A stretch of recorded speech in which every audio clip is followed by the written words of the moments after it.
Hey, what's up guys? This is the first video I'm doing in this series. It's my no money spent Diamond Dynasty team. And you might be asking, well, what's a no money spent Diamond Dynasty team? It's actually pretty much what it sounds like. I'm not putting any money into the game. All the stubs that you see that I have are all stubs that I rightfully earned myself. I didn't put any money into the PlayStation Store. All the cards that I get are through the stubs that I earned myself. So to give a little background on myself, I love MLB The Show. I've played it almost every year that it's come out, probably since 2006, 2007. I love Diamond Dynasty ever since that mode's come out a few years ago. I'm not the most competitive person. Last year I was around 700, 750 throughout the season in ranked seasons, so that kind of gives you a little bit of a measure of the level I can play at. So full disclosure, I know this is a no money spent team. I did get the anniversary edition this year though, so it did come with about 25,000 stubs plus some packs and whatnot, plus I got a couple extra players. But this video is basically going to be an introduction to my team. That way you know what I'm working with, and I'm also going to give a few tips on how I got the team that I have so far. And last note before we get started, I do want to add I did get Honus Wagner last year, so this is more of a video to show how to collect cards the most effective way possible without, like I said, putting money into the game. The Honus Wagner card, in case you don't know, was basically getting every live series card, getting X amount of rookie series cards, breakout series, all-star postseason, etc., etc. So hopefully we're going to do that again this year. I don't know what the Honus Wagner equivalent will be this year. It might be Honus Wagner again. I know Mickey Mantle's the live series collection reward this year, so we're definitely hoping to get that. But that's basically what this series of videos is mainly intended for. So as you can see in the top right corner, I am already level 89. The game's been out for a couple weeks. I have played obviously a little bit more than I probably will throughout the year on a normal day-to-day basis, but so far this game has been awesome this year, so that's why I'm at level 89. But a big reason for the cards I've gotten is just grinding the game, getting experience where you can. And we'll go over how to get experience, but I want to go through the XP reward path, because this year the MLB The Show did a very good job of giving players great rewards simply by getting experience throughout the game. So even at level 5, you'll probably get it even in your first game or even a moment program. And you already can get a silver, 3 silver cards, 2 silver cards and 1 bronze card. We got Craig Biggio and Eddie Murray. Those are 2 really decent cards if you're just starting out. Craig Biggio, a catcher, Eddie Murray, a really solid first baseman, as you can see, gold hitting. And then at level 10, you actually get what's called an evolution card this year, and this is brand new to MLB The Show this year. This is a really cool idea that they have. Basically, you're going to get one of 4 players, and you're actually, if you max out your level this year and get all the way to level 99, I think level 99 diamond or 100, you'll get all 4 of these players at some point. And basically what it is, so you'll initially see, we took Ivan Rodriguez to start out. He's a 79 overall card, which is okay, especially when you're starting out. But then you'll get a player program, which we'll go over, and he gets a better diamond card, basically by completing a set of missions. Another program, just like you've seen with the first inning programs.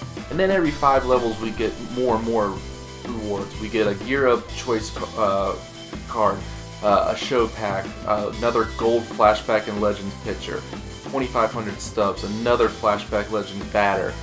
Then we get a cool program here where we get classic cards from years past, a gold live series. So keep playing, and you're going to get a lot of rewards this year.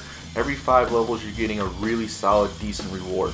So here's all the player programs that we have this year so far, just 2 weeks into the season, and we already have 13 player programs that we can do. Some of them we're going to have to wait till later because you only get 1 player, just like the evolution cards we were talking about earlier. I did the Ivan Rodriguez evolution, which as you can see, it's 20 program stars in stage 2 and 30 in stage 1. So it's 50 stars total once you complete the 30 stars throughout the moments in stage 1.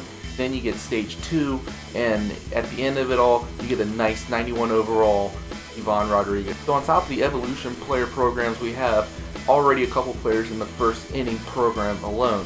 And the first program we had was Curtis Granderson. We had some moments we had to complete, and then we only had to do 1 mission because of the amount of stars we got in those missions. So now all we had to do was defeat the Yankees on All-Star difficulty, and we got a nice 85 overall Curtis Granderson, which has a ton of power. solid speed, solid fielder, great card to get early on in the game. And then the second player program that actually came out this week, a couple days ago, and it was Kerry Wood, an 85 overall relief pitcher, which, as you can see, very high Ks per 9, just a solid overall card. You look at the 4-seam at 96 mph, and then the nice 12-6 curve. He's a 4-pitch relief pitcher, so really solid 2 players to get just off the bat. Then the last player I'm going to go over in the player program so far is Roy Oswalt. He was actually one of the 3 first inning bosses this year. There was Roy Oswalt, Todd Helton, Duke Snyder. We went with Roy Oswalt because I feel like pitching this year in this game is much more valuable. So we got Roy Oswalt, which already comes as a 93 overall, and we're now working towards the 95 overall prestige. And what this year in the player programs, first off, you get 10 program points just for collecting the card. And then once you collect the card, you're going to have 4 missions.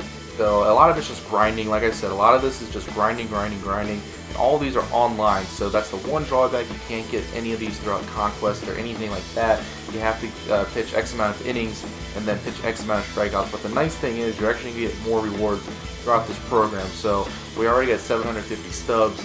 Next we're going to get 4 live series players, then 1,250 stubs, 3 show packs, and then finally a nice, awesome, solid 95 overall Roy Oswalt card. So now just to kind of go over my team, that way you're familiar with this once I start playing games. Honestly, I'm really happy with my team so far, but we're going to go over all these cards. So in left field, we have a little face of the franchise, Juan Soto, which we get throughout the Team Affinity program this year. That'll be the last thing I go over in this video, but honestly, the face of the franchise cards are just awesome this year, and they're actually not hard to get at all, especially for casual gamers like me. But this Juan Soto card, I mean, you look at the stats, I mean, pretty much this is one of the best hitting cards already in the game. And then we have Ken Griffey. That was one of, just if you've played MLB The Show before, you're going to get a choice between Ken Griffey Jr., Bryce Harper, and Aaron Judge, all about 83 overall.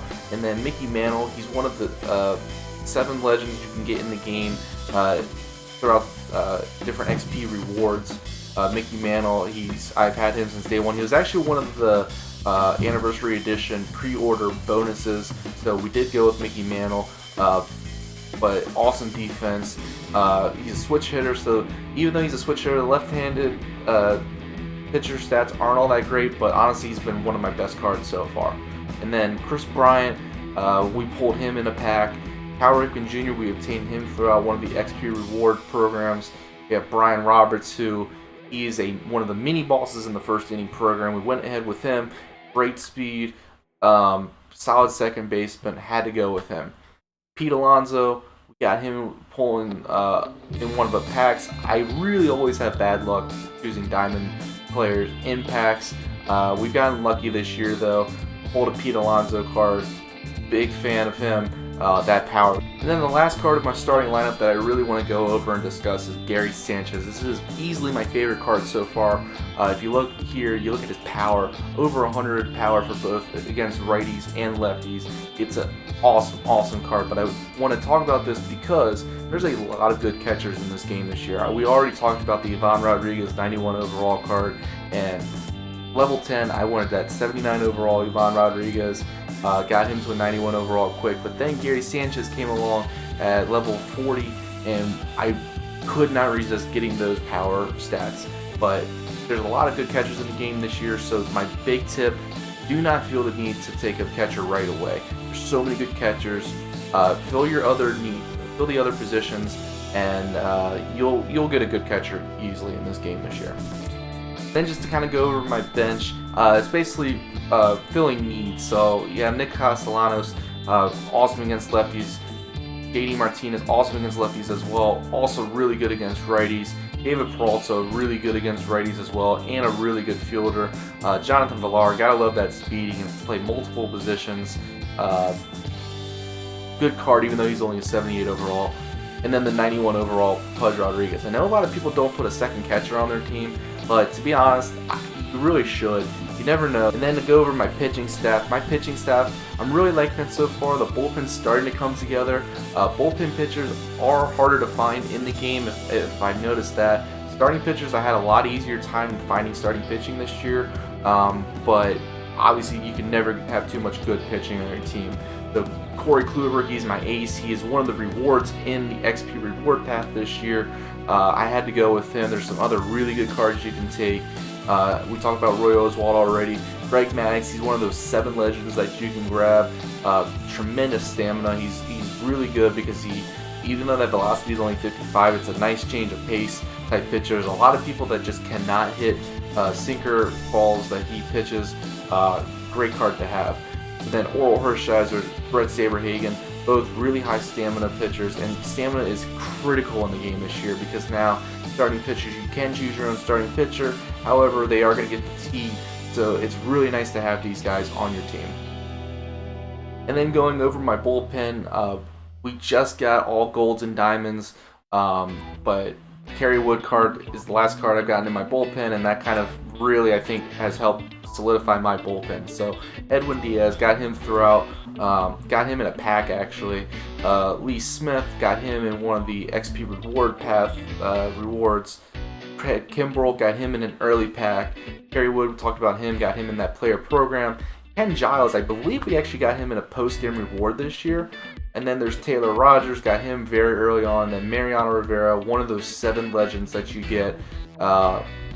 Obviously, you know, Mariano Rivera, one of the best closers of all time, so it was really awesome having him in the game this year. And honestly, can't pick anyone better to close out games. So one tip I'm going to give is the XP. Obviously, I'm at level 89 already. I haven't played that much, but an easy way to get experience this year is just simply doing collections. And you're going to get collections just by playing the game. You get a card for every time you play a game this year. You get cards throughout packs, and packs you earn throughout Conquest and Showdown in every different mode. So every team you get rewards for collecting 10 players, 20 players, 30 players, 40 players. So we're going to look at the Orioles. I already collected 10 players, so you get 200 stubs, 2,000 experience. I know that doesn't sound like a lot. When you do that for 30 teams, that's what, 6,000 stubs and 60,000 experience just for collecting cards, even the little cards like the 61 overall card and 58 overall. And you get those just by playing the game. So just keep grinding it out. Even those free agent cards that we hate getting after games, it's so nice to get those cards because even the free agent cards you see on the left, you get 700 subs just for collecting 40 free agent cards along with the 5,000 experience. And the stubs, even though 700 subs may not necessarily be a lot, that 5,000 experience and then the 6,500 experience adds up, and you easily get more and more experience and get along that XP reward path so much easier, so much quicker. Highly, highly, highly recommend just collecting cards. And another thing with the amount of experience that I have, you probably also noticed I already have over 100,000 stubs. The reason why I have so many stubs, I haven't bought anything in the community market yet. I'm waiting for that market to come back down to earth. Already early on in the game, you see a lot of cards go highly priced. That's why I'm showing you this JD Martinez marketplace timeline of the prices that he's been going for, and it's obviously been coming down each day. So probably in the next week or so, I'm going to start buying more and more cards in the community market just to fill collections and whatnot, because I want to save as many subs as I can. Like I said, we're not buying stubs, so we need to be careful of the amount of stubs we spend. I'm not going to buy any packs unless it's something really cool, like a promotional pack or something like that. But you're much better off just buying cards you want in the community market, because you know you need this card to fill a collection, or you need it to fill a team need. So I highly recommend just don't buy packs unless it's full, you know, one of those really cool packs that they release, maybe a headliners pack if you really want, or one of those ones that guarantees a diamond or something like that. So one of the first things you probably notice in this video is I already have 476 stars in the first inning program. A lot of it, again, just grinding. This year, though, I do think they make it more easy to get stars in the program. You can see on the left there's a tab. You see all the different ways you can get stars this year. There's Showdown, which we'll go over. X amount of missions, basically winning games, getting hits with online players, and then even the Curtis Granderson and Kerry Wood programs that we talked about earlier. There's Conquest, which we have every year. There's a Conquest for every inning program, and then simply collecting cards, which we got the All-Star Granderson, All-Star Kerry Wood, 40 stars just between those two players alone. And just like the XP reward path, good rewards to get. There's a headliners pack, there's show packs, there's the mini bosses, which I was referring to, which Brian Roberts. You can get Tom Seaver or Adam Dunn. I see a lot of people getting the Adam Dunn card. More show packs, Balling is a Habit, and then at 300 stars we get one of the 3 bosses, Todd Helton, Roy Oswalt, Duke Snyder. Honestly, you can't go wrong with any of those. Depends on what you need. Like I said, I don't think you can get enough starting pitching in this game, so that's why I went with the Roy Oswalt. But with those prestige diamonds that we can get, you can't go wrong with any of these players. And then the last thing I want to talk about in this video is the Team Affinity programs this year, along with Showdown. And the reason why we're going to talk about Showdown is it's a new mode that MLB The Show put in this year. It's awesome for people that don't necessarily like to play online, but like to do the missions and moments, and basically it's like moments tied in with Battle Royale. It's a really awesome mode, and the reason why it's such a great mode this year is because of the amount of Team Affinity points you can get. We talked about the Juan Soto Face of the Franchise card, and you get every Face of the Franchise card at 50 stars, but even before that you get Team Affinity packs. You get a cool prospect for every team this year. You get a gold prospect card. For the Nationals, it's Will Crow. We used him a little bit before we upgraded our starting pitching. But you know, just like the programs, there's different ways you earn stars. There's different missions, basically grinding players, playing X amount of innings, getting for the Nationals is getting extra base hits with either a shortstop, left fielder, or center fielder. If you want to collect the whole team, you get so many points. Moments, then March to October, which I highly recommend. It's just such a fun way to play the game. And then in missions, we talked about Showdown. In Showdown, if you beat the NL East Showdown or NL Central, NL West, all the divisions have their own Showdown. You get 5 vouchers, which all exchange for 4 stars each. So you get 20 stars just for completing Showdown, which a lot of people can do in an hour or less. And also what's really cool about Team Affinity this year is that they're going to keep adding more and more things throughout Team Affinity this year. There's Stage 2, which comes out in the spring, Stage 3 that comes out in the summer, Stage 4 that comes out in the fall. So we're not sure what the rewards are going to be yet, but honestly, even with the Face of the Franchise cards that we get in Stage 1, as you can see, I can't wait to see what players they add and what rewards you get through Team Affinity this year. So that's it in today's video. Like I said, I just kind of wanted to use this video as an introduction to my team, how I got here so far, all the cool ways you can grind experience in the game, and you know, honestly, I'm looking so forward to MLB The Show this year.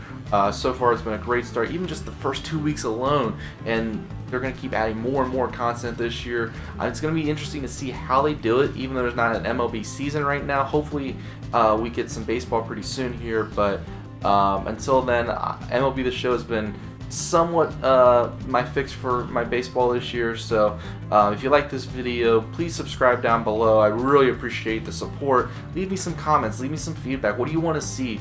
You know, if there's anything I can do to improve the video, please don't be shy. Leave me some feedback, and until next time, keep playing the show, grind it out.